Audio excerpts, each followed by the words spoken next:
Olá, doutores! Como é que vocês estão? Boa tarde, né? Não posso dizer que é boa noite ainda. Boa tarde, excelente sexta-feira para vocês, mesmo a gente em casa, devido à onda da pandemia. E hoje a gente vai receber aqui uma advogada portuguesa, a doutora Linda Lagoinha.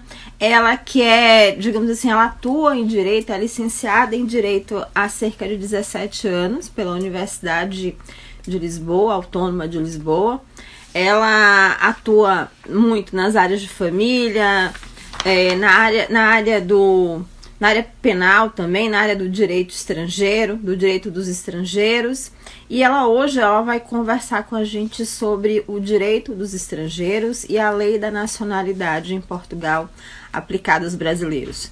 Esse tema não é a primeira vez que a gente trata aqui no perfil. O ano passado a doutora Séfora esteve aqui com a gente. A doutora Séfora também é uma advogada brasileira que atua em Portugal, que, embora a gente não esteja viajando nesse momento em função da pandemia, a gente precisa reconhecer que os brasileiros no geral têm ido ou estavam indo muito para Portugal, entendendo que Portugal era uma porta, e é mesmo uma porta, para o mercado europeu. Muitos advogados, inclusive, indo fazer seus doutorados, pós-graduação, alguns requerendo cidadania, ou ainda aqueles que tinham interesse de atuar remotamente aqui através do Brasil, atuando através de parcerias com advogados em Portugal. A doutora Linda já chegou aqui. Eu quero que vocês mandem perguntas. Peço, por gentileza, que expliquem, que coloquem onde vocês estão. Coloquem, inclusive, o interesse de vocês nessa pauta, porque é muito relevante. Tudo bom, doutora Linda? Boa tarde. Olá, boa tarde. Boa tarde aí no Brasil. Tudo bem, muito obrigada. Boa noite ao público português, se nos estiver a ouvir agora, porque aqui em Portugal Estou ouvindo bem. Eu quero que vocês coloquem aqui embaixo, por gentileza, se estão ouvindo a gente. Doutora, eu comecei apresentando você aqui no início, mas eu gostaria que você falasse um pouquinho da sua atuação nessa questão do direito dos estrangeiros e essa matéria de responsabilidade civil. É importante que vocês coloquem para a gente começar a live. Como eu coloquei o direito dos estrangeiros, a lei da nacionalidade de Portugal, ela suscita muito interesse pelos brasileiros, porque cada vez mais, você deve ter percebido aí, existem muitos, especialmente advogados, atuando aí em Portugal. É verdade. Temos agora, atualmente, muitos colegas que vêm do Brasil. Tenho conhecimento que serão atualmente cerca de 3.000 colegas de nacionalidade. Boa noite, Tatiana. De nacionalidade brasileira que estão a atuar agora atualmente aqui em Portugal. Cerca de 3.000 colegas vindos do Brasil. É uma realidade que cada vez tem vindo a aumentar mais. Recordo-me que há cerca de 14 anos, quando comecei a exercer a advocacia, conhecia, ou pelo menos podia não conhecer pessoalmente, mas via as peças processuais nos tribunais e assim, via dois colegas de nacionalidade brasileira ou de origem brasileira. E atualmente, hoje em dia, é muito frequente, é muito recorrente termos colegas nos corredores dos nossos tribunais aqui em Lisboa, que é onde eu trabalho essencialmente. Lisboa, Sintra, Cascais, Oeiras, Loures. É muito frequente termos colegas brasileiros e para nós é um gosto enorme termos colegas vindos do Brasil aqui a trabalhar connosco. É realmente... Alguns, inclusive, já estiveram aqui no perfil com a gente, conversando sobre outros aspectos, inclusive sobre a internacionalização da advocacia. Porque, assim, para o Brasil, é curioso, mas, assim, embora a gente não esteja viajando no momento, tá todo mundo aqui em quarentena, tá todo mundo... Sim. Ou lockdown, que é pior ainda. Além do interesse, para a gente é uma porta para o mercado europeu, porque a gente tem muito brasileiro aí, mas a gente também tem brasileiro na Alemanha, A gente tem brasileiro na Itália, brasileiro tá espalhado no mundo todo, então É principalmente na verdade. Europa. É verdade. Portugal acaba por ser uma porta de entrada não só para os advogados brasileiros, mas também para qualquer cidadão brasileiro que queira vir trabalhar para Portugal e depois, a partir de Portugal, poderá entrar no espaço Schengen, que são, no fundo, a maior parte dos países europeus, porque quase todos os países europeus fazem parte do Estado, são membros do espaço Schengen. Portanto, Portugal acaba por ser uma excelente porta de entrada para quem quer vir do Brasil para a Europa, porque realmente a lei o direito de estrangeiros em Portugal acaba por dar uma facilidade aos cidadãos brasileiros por causa essencialmente por causa da isenção do visto, por exemplo, não é? Temos essa facilidade, aliás, os brasileiros têm essa facilidade de isenção de visto, podem vir, entrar em Portugal sem visto e depois, se cá estarem, poderão regularizar posteriormente a sua situação para trabalhar ou estudar ou assim, e depois de terem o seu título de residência ou até mesmo apenas o visto ou a isenção do visto para cá estarem, podem depois dirigirem-se para outros países europeus, Espanha, França, Itália, enfim, Bélgica, outros países, o que de facto é fantástico para quem vem do outro lado do Atlântico. É Vamos falar tentador. um pouquinho, vamos começar a entrar no tema, né? Vamos fazer um recorte, porque eu sei que a lei da nacionalidade é imensa. Vamos falar um pouco disso, um pouquinho sobre a dupla cidadania, que eu acho que é legal para a gente falar isso, porque a gente tem uma descendência, não precisa nem dizer, né? Portuguesa forte aqui no Brasil. Claro. Né? Vamos falar um pouquinho, vamos entrar por aí, porque depois a gente fala com relação às oportunidades de negócios aí para os advogados portugueses, a questão da reciprocidade entre as duas ordens, tá? Sim, de acordo com a reciprocidade. Vou passar a palavra para você para falar um pouquinho sobre esse recorte da Lei de Nacionalidade Portuguesa aplicada aos brasileiros. Vamos lá. Relativamente à Lei da Nacionalidade, a Lei da Nacionalidade de momento não tem nenhuma especificidade direcionada ao cidadão brasileiro. É relativa a todos os estrangeiros em geral.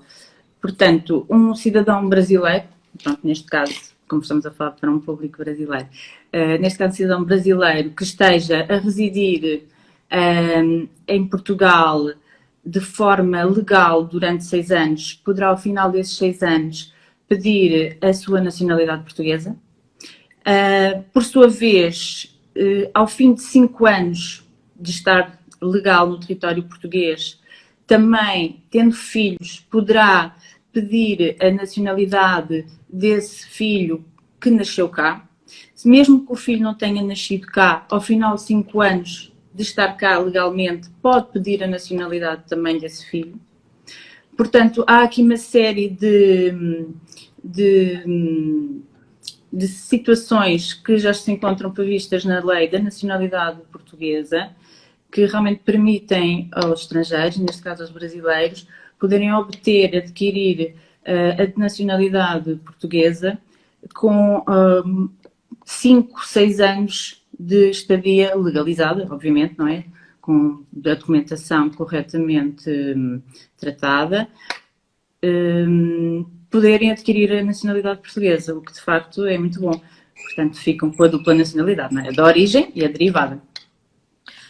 Como é que é esse processo de requerer essa cidadania ou mesmo de requerer esse visto em Portugal?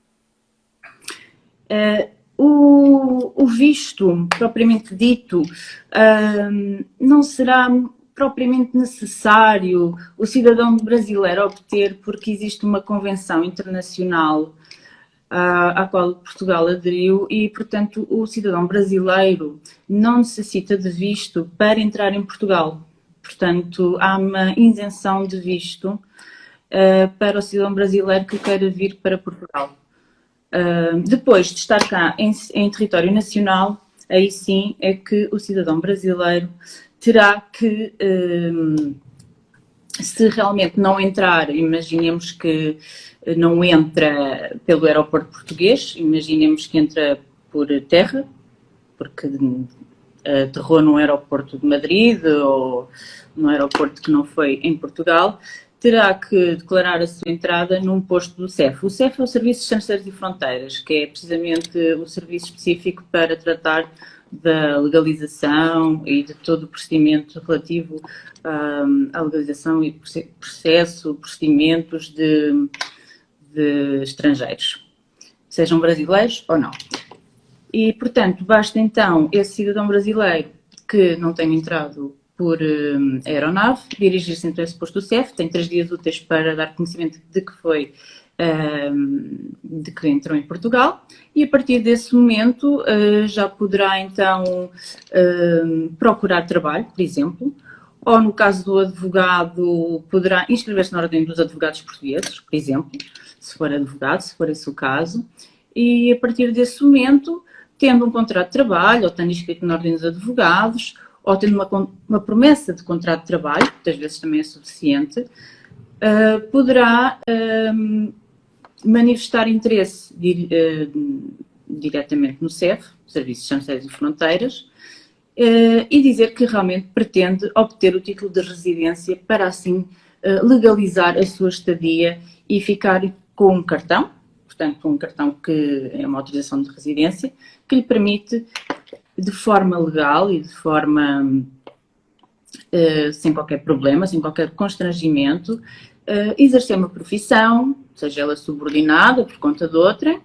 ou de forma independente, como por exemplo o nosso caso, não é? O caso dos advogados.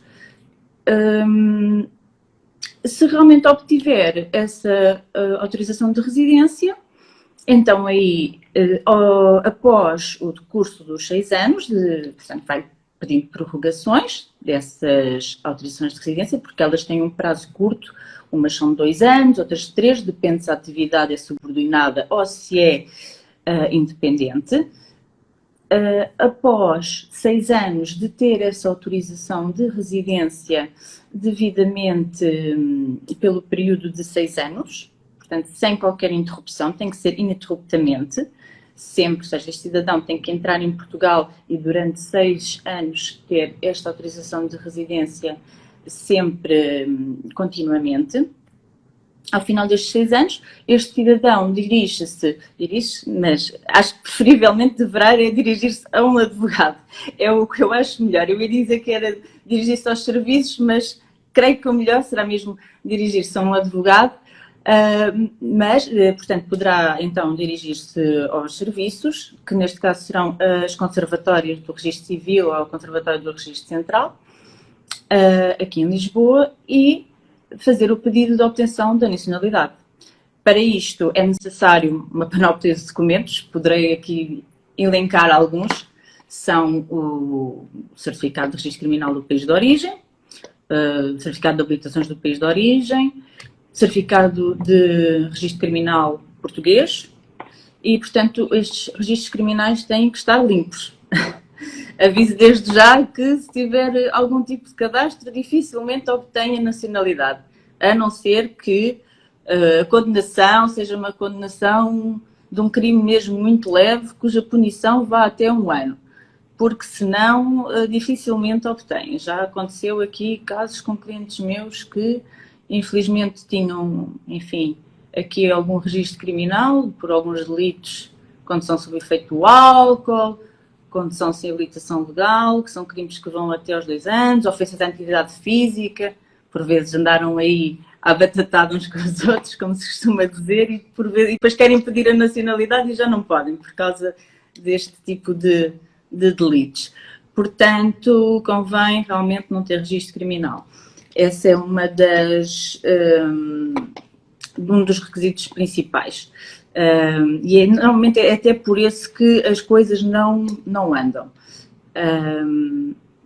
E pronto, sensivelmente são estes os principais requisitos para obter a nacionalidade. E eu creio que sem dúvida é mesmo o registro criminal, porque todos os processos que eu já tive em mãos de situações que infelizmente não tiveram provimento deveu-se essencialmente a registros criminais que, enfim, tinham realmente boletins com condenações de crimes que que eram puníveis com crimes com penas superiores a 2 anos, 3 anos, e portanto era muito complicado realmente conseguir Quanto tempo, doutora, normalmente esse processo para se conquistar essa cidadania? Tem que morar em Portugal, né? Pronto, tem que morar cá, sem dúvida. Tem que dominar a língua, embora a gente tenha facilidade. Tem que dominar a língua. Quando não domina a língua, é exigível que se faça um exame para comprovar que a pessoa... Isso acontece mais com os nossos imigrantes que vêm do leste. Nós temos só uma imigração do leste, não tivemos mais, agora reduziu. Tínhamos pessoas que vinham da Ucrânia, da Rússia, mas agora reduziu. E agora também tivemos muita imigração vinda da China também, mas agora reduziu. Portanto, essas pessoas teriam que fazer um exame que comprove que efetivamente conseguiam compreender, ler e escrever a língua portuguesa. Eram obrigadas a fazer esse exame. Mas pessoas que venham do Brasil ou que venham dos PALOPs, portanto são países de língua oficial portuguesa e, portanto, não têm essa preocupação. No entanto, é exigido, mesmo quem venha do Brasil, que traga consigo um certificado de habilitações e que, pronto, ao fim e ao cabo, apesar de vir do Brasil, acaba por ser exigido na mesma esse documento. Apesar de sabermos que um cidadão brasileiro, a língua oficial dele é o português, o Estado português obriga a que seja obrigatório juntar esse documento, o certificado de habilitações. E no caso de descendente direto de português, é mais fácil, é mais rápido? Como é que... Em termos de tempo, aliás, era até essa a questão há pouco. Em termos de tempo, o tempo é muito variável. É assim, agora aqui há uns... Sem contar com a pandemia, porque isto agora com a pandemia acho que vai atrasar tudo. Mas antes da pandemia, os nossos serviços do Registro Civil estavam completamente entupidos. Para fazer um passaporte, marcávamos em janeiro para ter vaga em agosto. Só para ter uma noção. Um cartão do cidadão, a mesma coisa. Portanto, marcava-se em janeiro para ter uma vaga em agosto também, mais ou menos. Portanto, as coisas estavam realmente muito complicadas em termos de serviços, porque há muitos funcionários públicos, uns a pôr em baixa, outros reformaram-se e depois o governo acaba por não abrir, se calhar, tantos concursos públicos quanto deveria e acaba por o trabalho não fluir. E o que é que acontece? Há um constrangimento dos serviços e os serviços se entopem. Então não dão vazão a tantos pedidos de nacionalidade como têm havido nos últimos tempos. Tem havido uma grande enchente de pedidos de nacionalidade, porque cá está, os imigrantes começaram a chegar em 2003, 2005, 2007 e já começaram a fazer, obviamente não é, os tais 6 anos e começaram a fazer os seus pedidos de nacionalidade. E agora deu-se aquele crash, não é? Pronto, que realmente toda a gente quer realmente obter a nacionalidade. E os serviços, antigamente, eu estou a falar em 2010, coisa assim, um pedido de nacionalidade demorava 6 meses, agora está a demorar 1 ano, 1 ano e meio. Está bastante demorado. Bastante demorado. Perfeito. No caso dos tem advogados... Um custo. Agora queria só acrescentar. Sim, não, pode falar. O custo do pedido de nacionalidade são 250 euros. Pronto, era só isso que eu queria acrescentar. Não, é bom saber disso, porque assim, a gente tem que estar com a moeda embaixo agora, né? Não que a gente nunca teve, mas agora a situação está pior em relação à pandemia, né? Por conta da fragilidade econômica que se impôs, acho que a maioria dos países, e acho que a gente mais, porque a gente deve ficar mais tempo em quarentena. Pois é, a situação aí no Brasil está bem feia. Nós aqui, pronto, vemos o telejornal todos os dias e conseguimos compreender bem o que vocês estão a passar aí de momento. O Bolsonaro, não é? O vosso presidente não está a fazer assim um trabalho muito bom, não é? Nós já conseguimos perceber isso e, portanto, a situação aí não está nada fácil. É complicado. Todos os dias nos chegam aqui notícias sobre isso, todos os dias. Portanto, é verdade, e também faltou aqui responder a uma questão que a doutora Daniela me colocou, que depois lá está, depois as conversas são como as cerejas, não é? Começa a tirar e depois as ideias parece que se varrem.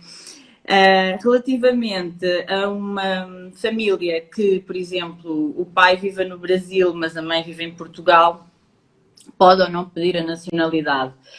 Pode pedir e tem direito. Ainda agora tive um caso que aconteceu, por acaso os cidadãos não eram brasileiros, mas eram angolanos, e eles conseguiram obter, neste caso a mãe vive cá em Portugal, a mãe já é portuguesa, os filhos também já são portugueses, uns nasceram cá, outros nasceram em Angola, mas já têm todos nacionalidade portuguesa, só o senhor é que ainda não tinha. O senhor trabalha em Angola e também vem de vez em quando, vem conforme as possibilidades, só que Angola tem um problema. Angola não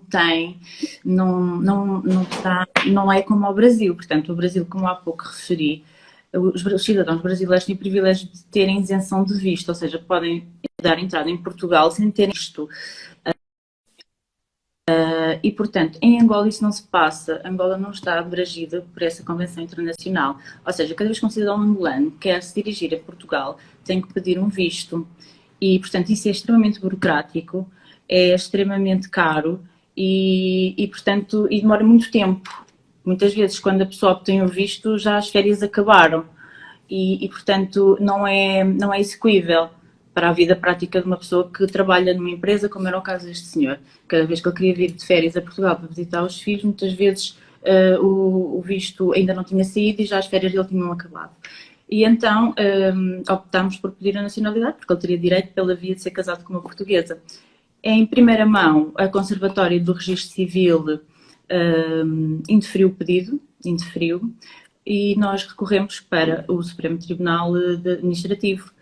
E recentemente, por acaso fui agora durante a pandemia, até fiquei um pouco admirada pelos tribunais estarem a proferir sentenças nesta época de pandemia, mas o que é certo é que realmente o tribunal depois deu-nos razão, porque tendo um cidadão filhos portugueses e estando casado com uma portuguesa, não é? Tudo bem que por aquisição derivada, mas não interessa. Se bem que 2 filhos não é aquisição derivada, já é aquisição originária porque já nasceram cá. Mas, de toda a maneira, o senhor realmente teve direito à obtenção da nacionalidade e portanto, fica provado que, de facto, as pessoas vivendo um dos cônjuges ou um dos familiares fora de Portugal poderá obter a sua nacionalidade. A gente aqui no Brasil ficou assim impactado com algumas notícias com relação aos brasileiros. A gente falou mais com relação aos brasileiros que estavam aí, que ainda não estavam completamente regulares em função da pandemia, porque quem está regular teria direito aos benefícios sociais que Portugal concedeu. Inclusive a questão do não poder, digamos assim, expulsar as pessoas que não estavam pagando aluguel.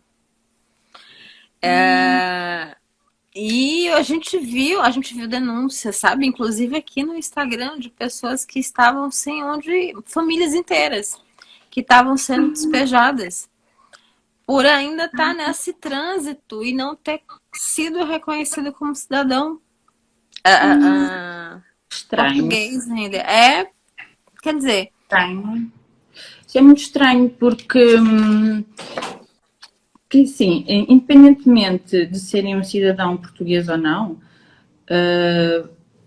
há sempre, enfim, essas pessoas terão também tratado da documentação para se legalizarem, porque assim, antes de pedirem a nacionalidade, há aquela fase precedente de pedirem a autorização de residência, o título de residência.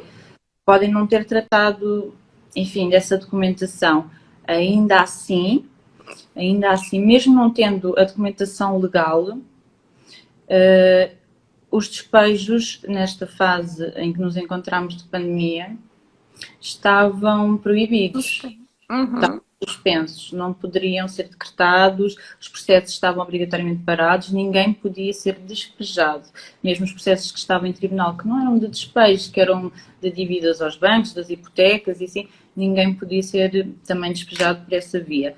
Portanto, estou a achar um pouco estranho isso ter acontecido. Realmente pode ter sido algum senhorio de muita má fé que fez isso.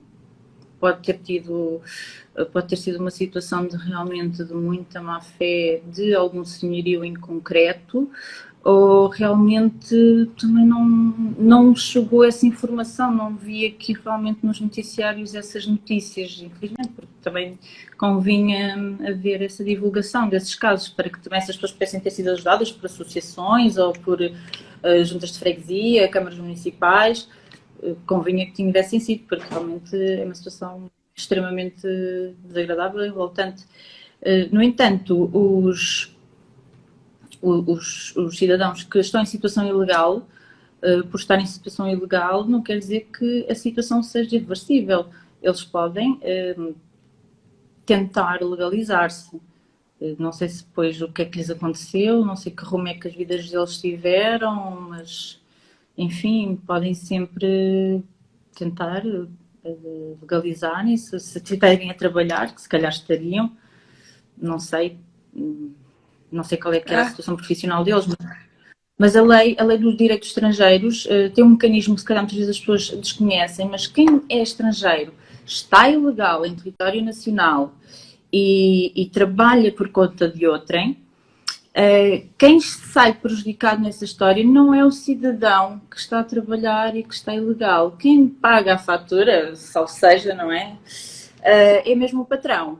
E se o patrão tiver a infeliz ideia, a ousadia, a audácia de não querer pagar os créditos laborais a esse trabalhador que está ilegal e que o patrão sabe que está ilegal e, portanto, decide não pagar mesmo de má fé, as responsabilidades todas recaem sobre esse patrão, ou seja, basta esse cidadão ilegal denunciar essa situação, que o cidadão ilegal não tem qualquer consequência e muitas vezes as pessoas conhecem isso e com medo não vão atrás dos próprios créditos laborais com medo de represálias, não é? Porque estão ilegais, porque, enfim, têm medo de ser deportadas, porque têm uma série de receios, mas não, elas como são vítimas desse tipo de exploração, elas têm direitos e isso está previsto na lei portuguesa e elas têm direito aos seus créditos laborais, os seus patrões que exploram esse tipo de mão de obra têm sanções gravíssimas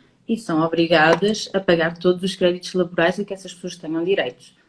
Portanto, se calhar, essas pessoas que foram vítimas desses pais, acredito muito bem que possam também elas ter sido vítimas, provavelmente, também de alguma exploração profissional e, por vezes, podem ter caído nessa situação de desgraça de não terem depois também elas dinheiro para pagar as suas rendas. Muitas vezes depois isto é uma bola de neve, não é? Perfeito. Agora vamos falar de algo assim que interessa muitos brasileiros, que é a questão, principalmente advogados, que é a oportunidade de atuar em Portugal, né? A gente sabe que existe uma reciprocidade entre a ordem portuguesa e a ordem brasileira. E eu gostaria que você colocasse um pouco como digamos assim, como requerer, como pode ser essa atuação, se dá para atuar daqui do Brasil para aí, ou se realmente as pessoas que querem atravessar o Atlântico e de fato para Portugal, como é que é esse processo? Em primeiro lugar, são todos bem-vindos. Podem vir, que as portas estão abertas. Para pedir a nacionalidade eram 250 euros, para se inscreverem na ordem são 300. São mais 50 euros. Aqui também é caro, não é barato não. Diga. Aqui também é caro, a manutenção, inclusive. Não é barato não. Pois. Depois as cotas mensais são 35 euros. São 35 euros as cotas mensais. Pronto. Então, vamos lá ver o que é que os meus colegas do Brasil precisam para virem aqui visitar a colega portuguesa. Vamos lá ver. Então, em primeiro lugar, o meu conselho para os meus colegas do Brasil que queiram eventualmente virem começar a trabalhar aqui em Portugal, e não só os colegas brasileiros, mas qualquer cidadão do Brasil que queira vir trabalhar para Portugal, o meu maior conselho é fazerem um bom planeamento. E o melhor planeamento que podem fazer passa sempre por pensarem muito bem nas condições que pretendem ter quando aqui chegarem. Portanto, em termos de casa, que tipo de casa é que pretendem, onde é que pretendem morar, se no interior, se no litoral, e escolherem uma cidade, se querem uma cidade grande, uma metrópole grande, ou uma coisa mais pacata e pequenina. Portanto, fazer um planeamento, ou um planejamento, como vocês dizem. Lina aprendeu. Sim. Sim, nós dizemos planeamento, mas não tem problema, toda a gente percebe. Fazer um bom planeamento das condições que pretendem ter quando aqui chegarem. A nível de habitação, acho que a habitação é das coisas mais importantes a pensar. A cidade que vão escolher também é muito importante. Se querem uma grande cidade, uma cidade pequenina, litoral ou interior. Depois, creio que também é muito importante saber qual é o vosso orçamento para também lidarem com as despesas mensais que vocês vão ter aqui, porque o custo de vida é diferente. Não sei se é maior ou menor, porque depende. Se vierem numa cidade como São Paulo, se calhar até é menor, não é? Mas se vierem numa cidade mais pequenina, do interior do Brasil, se calhar o custo de vida aqui é menor, porque São Paulo é uma cidade que eu acho que será cara, daquilo que Ou seja, tem que ganhar bem, tem que ir já pensando em trabalhar e ganhar bem.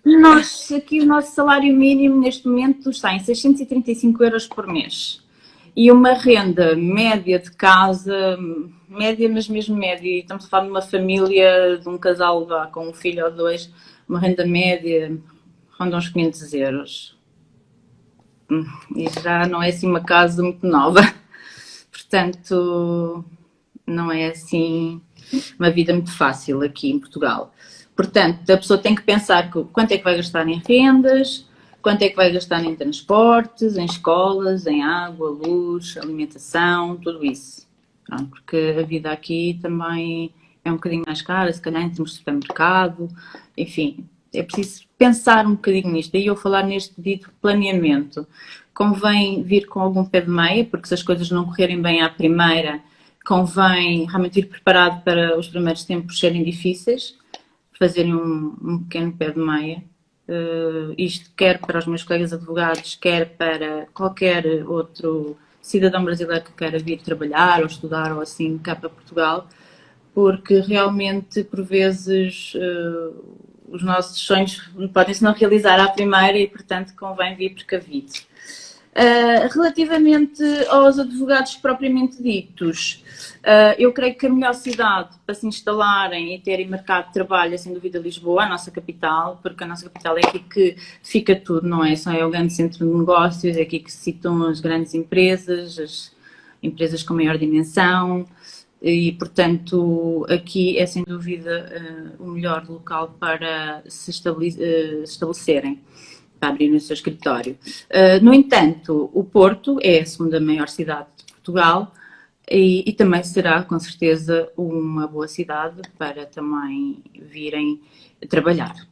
Como duas segundas opções, temos sempre Braga, que, de acordo com o Dr. Ítalo, até acho que já é bastante conhecida por aí pelo Brasil, e Coimbra também, porque Coimbra também é muito conhecida aí no Brasil devido à Faculdade de Coimbra, a Universidade de Coimbra, onde muitos de vocês até já vêm estudar. Exato, tem muitos brasileiros fazendo mestrado, doutorado. Sim, vocês vêm muito estudar aqui para a Universidade de Coimbra e, portanto, também é uma cidade muito boa para se trabalhar, precisamente porque, como fica no centro de Portugal, acaba por convergir ali também com muita indústria, muita fábrica do centro que também elabora com muita coisa e também mexe com muito dinheiro e com muitos empresários e muito tecido industrial, o que também acaba por ser bom para nós advogados. Portanto, acho que em termos de cidades, para quem é advogado, estas serão as melhores cidades para um advogado que vem do outro lado do Atlântico, terras de Veracruz, vir a trabalhar. Acho que estas serão, sem dúvida, as melhores cidades. Em relação a salários, eu creio que inicialmente as expectativas é melhor não virem muito altas, porque lá está, o nosso salário mínimo são 635 euros.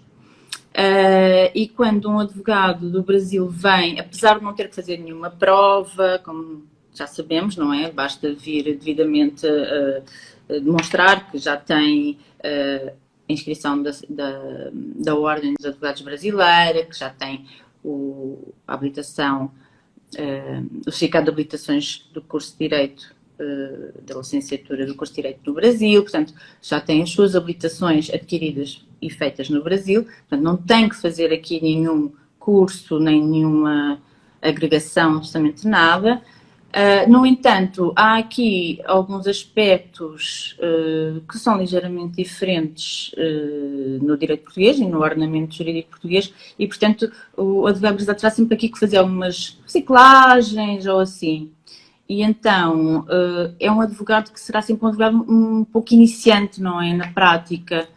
E, portanto, as expectativas têm que ser salariais, neste caso, ser um bocadinho mais baixas no início, primeiro ano ou 2 anos, até realmente se sentir mais integrado, porque há algumas diferenças a nível processual, a nível substantivo também, e, portanto, enquanto não se sentir totalmente seguro e confiante, os honorários terão que ser ligeiramente um bocadinho mais baixos. No entanto, no início da carreira, estamos sempre a falar de uns 800, 1000 euros, e depois dali para a frente, quando se sentir mais experiente, mais confiante, já poderá chegar aos 2000 euros, ou até mais depois, até porque pode conseguir, lá está, trabalhar com grandes empresas ou grandes empresários, fazer bons contratos, e aí então o mundo é dele, como costuma dizer.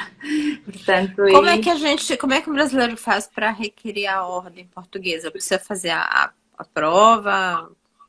Não tem que fazer absolutamente prova nenhuma, aliás, precisamente por existir o dito acordo de reciprocidade, que foi celebrado em 2002, 2003, creio eu, não me recordo bem, mas acho que foi por aí. O acordo de reciprocidade permite precisamente isso, que não seja feita nenhuma agregação, nenhuma prova de competências, absolutamente nada. Portanto, o advogado brasileiro, assim como o advogado português, não é? Se eu quiser também ser no Brasil, também poderei ter acesso a essa mesma possibilidade.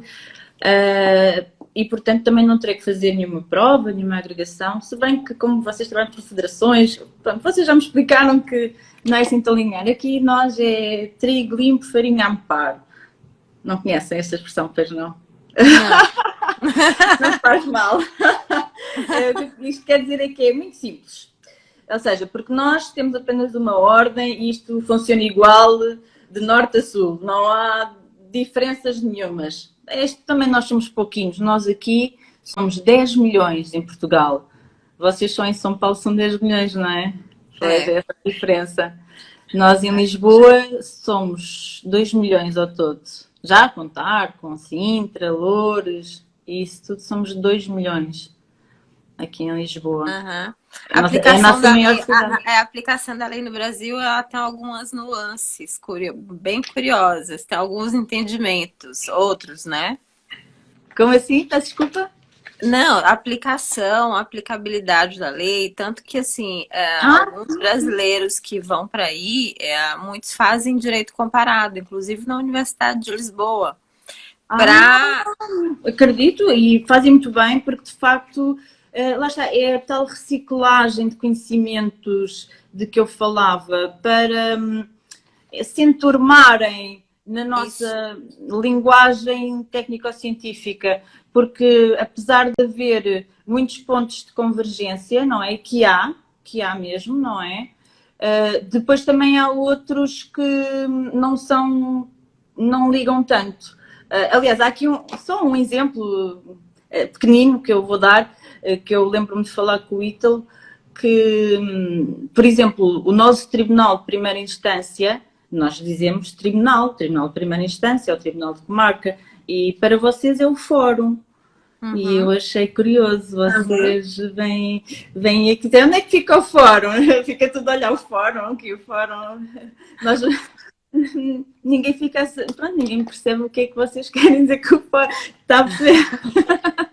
Ninguém sabe o que é um fórum aqui. Nós não usamos essa palavra sequer aqui no nosso ordenamento jurídico. Não usamos tribunal, comarca, juízo, vários, mas fórum nunca utilizamos. E vocês usam, por exemplo, isto é só um exemplo assim pequenino para verem as diferenças de como é que são. Por exemplo, então e assim, tem algumas, e assim, tô falando de colegas que estão aí, tem algumas áreas do direito que tipo assim, principalmente quem quer atuar com direito internacional, em função daí ser a abertura para a Europa, que muita fundamentação está em inglês, então a galera tem que se dedicar mesmo à questão da língua. Assim, a questão do inglês assim, é complicado, né? Assim, por acaso, eu tenho tido sorte que não tenha assim... Mas eu já percebi porque é que vocês, se calhar, têm... Eu não sei, se calhar... coisa em inglês... Pois, lá está, mas eu não trabalho com direito internacional. Pois, não tenho tido... Não tenho tocado muito nessa área. Talvez por isso é que também não tenho... Pois, não tenho contacto com... Não, por acaso não. Mas por acaso estou à vontade com o inglês, vá lá. Se por acaso me aparecesse alguma coisa em inglês, acho que me safava. Só que por acaso não tenho tido muito contacto com o direito internacional, não. Efetivamente, o meu trabalho é mais feito para o cidadão português ou para o cidadão de língua oficial portuguesa. De facto, tenho trabalhado muito com cidadãos que vêm de África, com cidadãos que vêm ou aqui de perto, aqui de Espanha, mais ao lado, ou imigração, ou seja, portugueses que nasceram em França e, portanto, falam também as duas línguas, falam o português e o francês. Portanto, não tenho tido assim muita essa situação. Realmente não me tem calhado. Mas acredito que seja difícil, de facto, estar em contacto permanente com muita coisa em inglês. Não deve ser nada fácil, acredito que sim. Agora vamos falar sobre da ótica do direito. Quais as oportunidades que você vê para os advogados que estão desejando advogar em Portugal, querendo ir de fato e advogar? Eu acho que as oportunidades são imensas. Porquê? Porque enquanto aí o mercado deve estar saturado, porque efetivamente vocês são uma população muito numerosa e realmente o número de advogados deve ser proporcional também à vossa dimensão populacional, não é verdade? E nós aqui somos uma população mais reduzida, somos menos, e o número de advogados inscritos neste momento ronda os 30 mil. Estamos a falar de 30 mil advogados inscritos. Só que destes 30 mil, eu creio que nem todos estarão a exercer a advocacia pura e dura de bancada, mesmo de... Nós temos mais de 1.200.000 advogados inscritos na Ordem Brasileira. Obviamente que nem todos estão atuando, mas há muito advogado. Pois, mas se calhar a ter feito à proporção, se calhar vocês não são menos que nós. Agora estava aqui a pensar, não é? Isso foi uma surpresa, esse dado foi uma autêntica surpresa para mim. Por acaso eu achava que vocês seriam ainda mais. Não, mas assim, se você analisar todos os países, fazer a conta. Aqui per capita, acho que é o país que existem mais advogados no mundo. Se você analisar por cidadão, nós somos o país que mais tem advogados no mundo. Ok. Não sabia, não conhecia essa estatística. Houve uma fase que Portugal também era conhecido por ser o país da Europa, ou um dos países da Europa, estava na linha da frente, ser um dos países da Europa, também com mais advogados por cidadão. Mas agora creio que isso já não acontece. Não acontece porque também atualizaram as listas, lá está. As listas estavam desatualizadas, muitos já estavam mortos, outros já estavam reformados e não sei o quê, ainda continuavam a dizer que nós éramos 50 mil ou 60 mil, quando não era bem assim. Pronto, depois acho que já atualizaram os dados e já verificaram que de facto já não somos nem 50 mil, nem 60 mil advogados e portanto já não somos o país com mais advogados por cidadão. Linda, você quer destacar alguma pauta que a gente não trouxe, que eu não perguntei, que eu esqueci? Ah, Só queria aqui realçar aqui a questão da inscrição dos advogados brasileiros, aqui, portanto, dizer o que é que precisam de qual é a documentação necessária.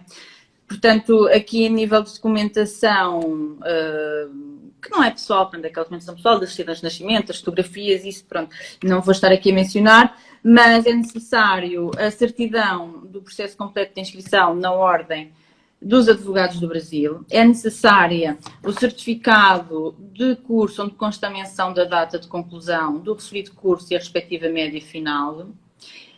É necessária a certidão passada pela Ordem dos Advogados do Brasil em como está com a inscrição em vigor e não foi condenado em qualquer pena disciplinar e tem as cotas em dia. É necessária também a fotocópia da carteira de identidade do advogado, devendo ser exibido depois também aqui em Portugal o respectivo original. E pronto, e depois o resto já é a documentação pessoal do advogado que queira depois vir exercer a advocacia aqui em território nacional. De resto, os meus conselhos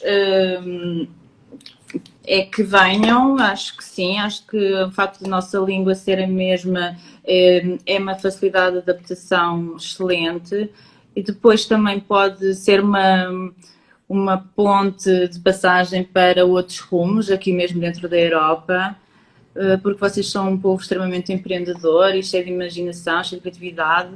E depois, hoje, advogados, amanhã, outra coisa qualquer, em França, Itália, porque eu creio que vocês são um povo realmente muito dinâmico e dinamizador também.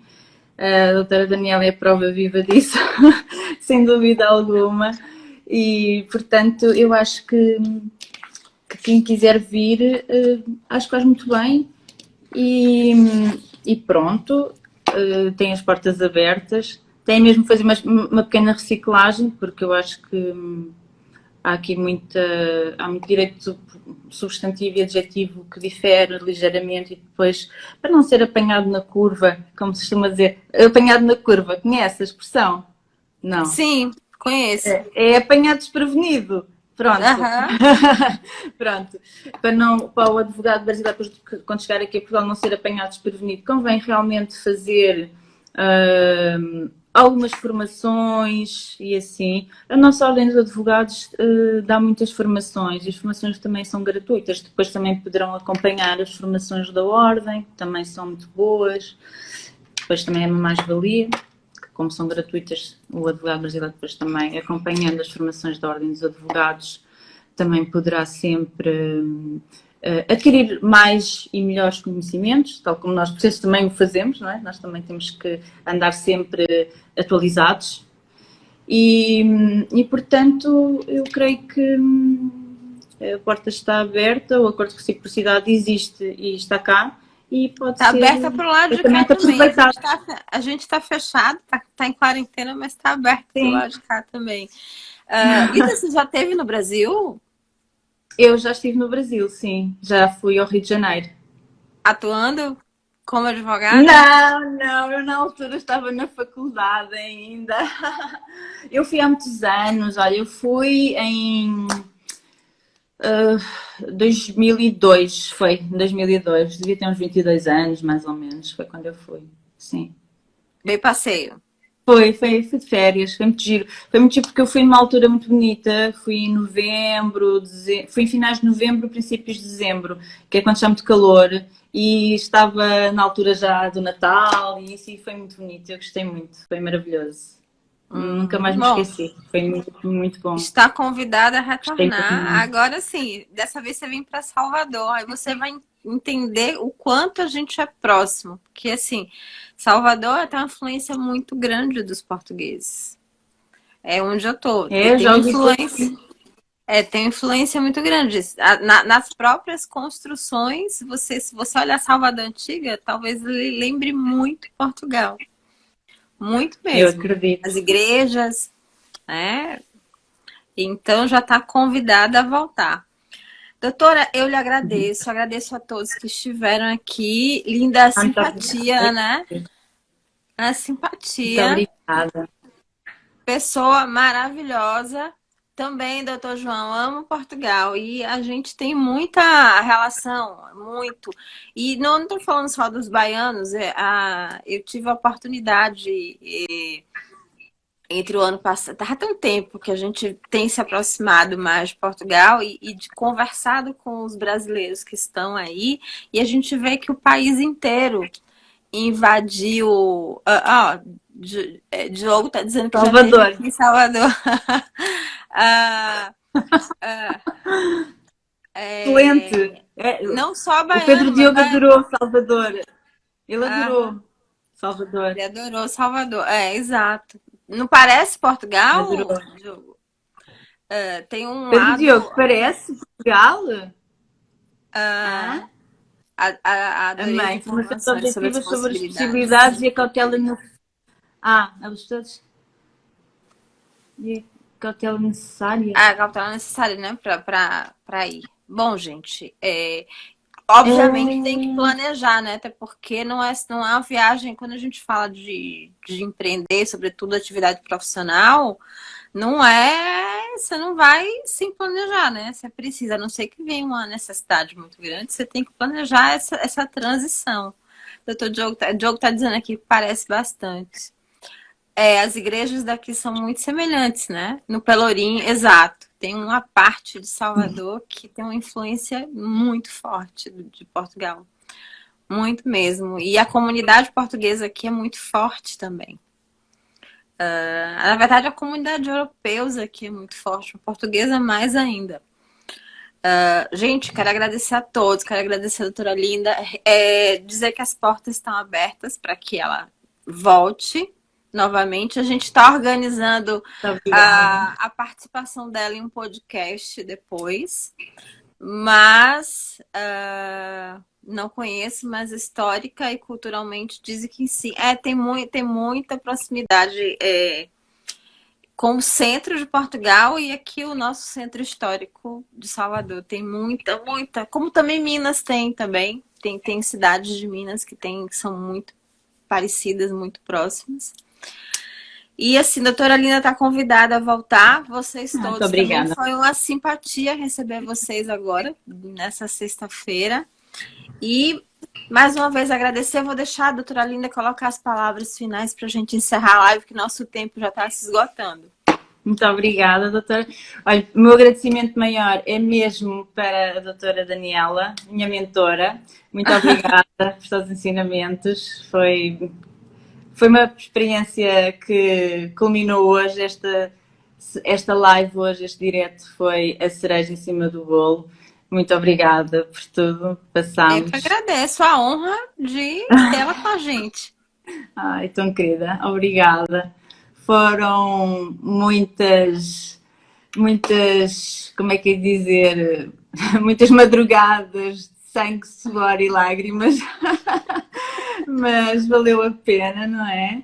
E foi maravilhoso. E à minha turma também, Dr. Ítalo, Dr. Luís. Ele esteve aqui, eu vi ele aqui. Ele esteve aqui a assistir. Não reparei, por acaso não vi. E pronto, a turma era impecável. Vão deixar todos muitas saudades, mas vamos continuar, não é verdade? Vamos continuar. Não, agora que começa a parte boa. Agora é que vai começar. E queria agora que começa a parte boa, que é a parte prática, a sua implementação, que a gente quer ver seu resultado. Agora é que começa. Ok. Então, eu também queria deixar muitos agradecimentos à minha claque, como vocês dizem no Brasil, à minha torcida, que hoje passou o dia a mandar-me mensagens. Parecia que eu ia fazer uma expedição à Lua, não sei, a dizer força, não sei o quê, nananã. Pronto, olha, muito obrigada, vocês estão todos no meu coração. E pronto, eu quero agradecer do fundo do coração a todas as minhas amigas, em especial ao Pedro Diogo, que esteve em Salvador da Bahia, que também está aqui no meu coração. Gente, abraço, foi uma honra receber vocês. A live vai ficar salva aqui no IGTV, se vocês quiserem assistir novamente. E depois eu subo no YouTube, né? Amanhã eu coloco, à tarde, final da tarde, coloco ela no YouTube para que outras pessoas também tenham acesso a essas informações maravilhosas que vocês viram hoje. Muito Abraço obrigada. grande, grande, grande, grande. Uma honra receber vocês. A gente vai se vendo por aqui. Abraço, linda. A gente vai Adeus, boa noite. conversando. Obrigada. Adeus. Tchau, Boa gente. noite.